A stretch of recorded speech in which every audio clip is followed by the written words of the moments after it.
is a hot topic right now, from increasing funding for early education to discussing preschool for all children. News 4's Ali Ingersoll is here in the studio with me now, telling us why people are talking about this so much. Well, Christy, people are pushing for pre-K because they're seeing the benefits of kids going there earlier. And it's not just going to any preschool, it's going to a high-quality one. And these benefits, they aren't just while they're young, they're lifelong. Early childhood education is really crucial. Kathy Duty is the Early Childhood Program Coordinator at Buffalo State College. She says people are seeing the value in educating young minds, and that's why the programs are evolving and expanding. We know that exposure to good education in early childhood really sets the stage for a successful academic career. It's not just going to a program that makes a difference for kids, but the quality of the program they're attending. Research shows there should be a balance between work and play. Creative play gives children amazing opportunities to grow in a socio-emotional manner. It's magical. They don't really know what they're learning. It's a developmentally appropriate way of learning. A well-known study called the Perry Study followed two groups for around 40 years.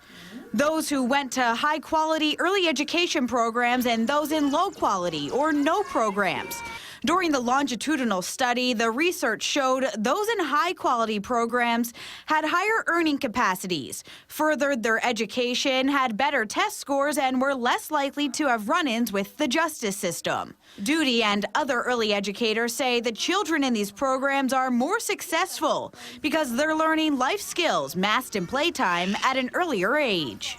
When the children have this creative time to play, they're learning how to communicate, how to socialize, how to identify problems, how to solve the problems. If we're doing it well, it should look like we're playing with children, but there's a lot of rich instructional practice that's happening there.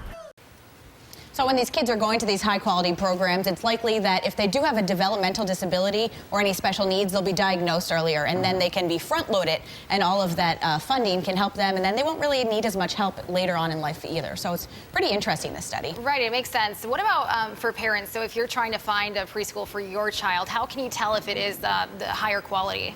So right now in the state, you really can't. There's no star ranking system. There is like a push for that in the assembly right now. Okay. But really, the parent just has to go there and show up, ask questions, ask if there's a balance between work and play, ask what kind of structure they have there, and that's really how the parent will find out. So we'll see if the assembly does pass, though, a star ranking system for the equality.